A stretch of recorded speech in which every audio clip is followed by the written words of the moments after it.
My brother and I never really got along. We weren't enemies, but we weren't close. He was the kind of guy who made fun of emotions, called therapy whining with insurance, and laughed at horror movies, no matter how brutal. But when he suggested we take a weekend trip to reset, I said yes. I don't even know why. Maybe I was hoping we'd bond. Maybe I was tired of being alone. The cabin was deep in the woods. No cell service, no Wi-Fi, and no electricity. Just a wood stove, a well pump, and a couple of dusty bunk beds. It belonged to a friend of his who wasn't using it anymore. That phrase stuck with me, but I didn't question it. We arrived just before dusk. The trees were so thick the sky disappeared. It felt like the world stopped 5 miles before we got there. As soon as we stepped inside, I felt off, like we were being watched, not from the outside, from the walls. My brother didn't notice. He dropped his bag, cracked a beer, and said, "We'll be fine." That night, we lit candles and sat at the little wooden table playing cards. I don't remember falling asleep. I just remember waking up to a sound. Not an animal, not wind, breathing from the far corner of the room, deep, slow, deliberate breathing. I grabbed my flashlight and pointed it toward the sound. Nothing, just the log wall. My brother was snoring on the bunk above mine. The air felt too still, too cold. I couldn't shake the feeling that something had been standing there, watching me sleep. The next day was uneventful. We hiked, talked about dumb stuff. For a moment it felt normal. Then, right after dinner, I noticed something. My brother had a scar above his right eyebrow. Always had. Got it when we were kids. But it was gone.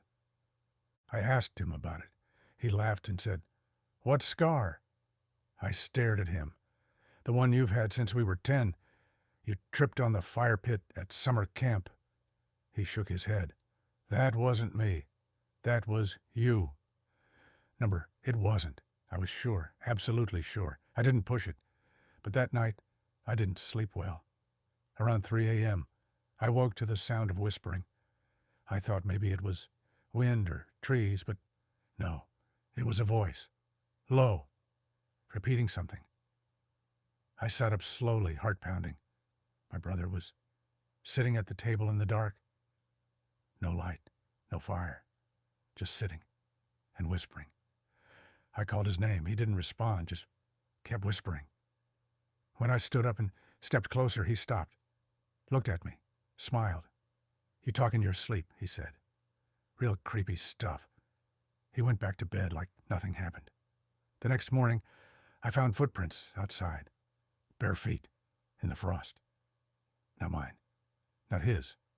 Too long, too narrow, like someone was walking on their toes. I asked him if he went outside in the night. He shook his head. "You're the one with night terrors, not me. I don't have night terrors. He knows that." That night I stayed awake. I waited. At 2:43 a.m., he sat up, swung his legs off the bunk, and stood in the dark. I watched him walk outside. Quiet. Too quiet. I waited 10 minutes, then followed. The woods were pitch black, but I had my flashlight. I followed his tracks through the frost and leaves. About 200 feet from the cabin, they stopped. Just ended. Like he'd vanished. I called out. Nothing. I turned in circles, shining the light in every direction. That's when I saw him standing 20 feet away, motionless, just barely visible between the trees. "You good?" I called. He didn't answer, just stared. Then he smiled. Too wide, not like him. And in the exact same voice I'd used a minute ago, he said, "You good?" I turned and ran. I didn't stop until I got back inside. Locked the door. He walked in 5 minutes later, like nothing happened. "Took a leak," he said. "You okay?" "You're pale." I nodded, trying not to freak out. But that night, I lay awake, staring at the ceiling, listening to him breathe. Too slow, too steady, like he was pretending. The next day was silent. We barely spoke. He didn't mention the night before, and I didn't bring it up. But everything about him was wrong. He moved too slowly. He blinked too often. He chewed like he was trying to remember how.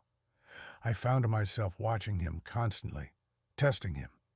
I asked about our childhood, specific details. He got most of them right, but not all. He said Mom drove a red hatchback. It was green. He said I broke my wrist falling off the garage roof. I broke my ankle. Little things, close enough that someone who almost knew me could fake it. That night I set an alarm for 2:30 a.m. I lay in bed, fully dressed, clutching a knife from the kitchen. When the alarm went off, I turned it off quickly, waited. Nothing. Then he stirred, sat up, climbed down from the bunk. But he didn't walk to the door. He walked toward me, slowly, deliberately. I stayed perfectly still, eyes half closed, pretending to sleep. He stood over me for what felt like forever. Then he whispered, "You're not him either, are you?" My blood went cold. I didn't move. He leaned closer. I could hear him breathing, could smell the frost and damp leaves on his skin. "You don't belong here," he said. "None of us do." Then he turned, walked back to his bunk, and lay down like nothing happened. I didn't sleep. At sunrise, I packed my bag, told him I was leaving. Yeah, he didn't argue, just nodded slowly. "You should go," he said, "before it decides to stay with you."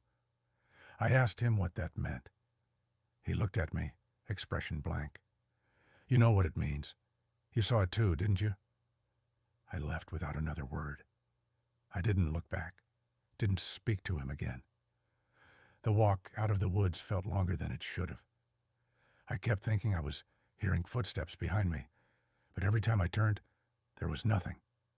Just trees. The next few days were a blur. I stayed with friends, slept with the lights on. Every noise made me jump. Then I got the text from my brother. Just 3 words. "You came back." I tried calling. No answer. I tried again. Then I called our parents. They said he was visiting them, had been for 2 days, had arrived alone. I asked how he seemed. My mom paused, said, "He seems more like himself than ever." I asked what she meant. She said, "He's smiling again, laughing, like he used to when you were kids." I haven't seen him since, but sometimes I think about what he said, that I wasn't the real one either, that it decides who gets to stay. The last time I looked in the mirror, I noticed something I can't explain. My scar, the one on my ankle from falling off the roof, it's gone. And every night at 2:43 a.m., I wake up and sit up slowly, listening for movement, and sometimes I catch myself smiling, just a little too wide.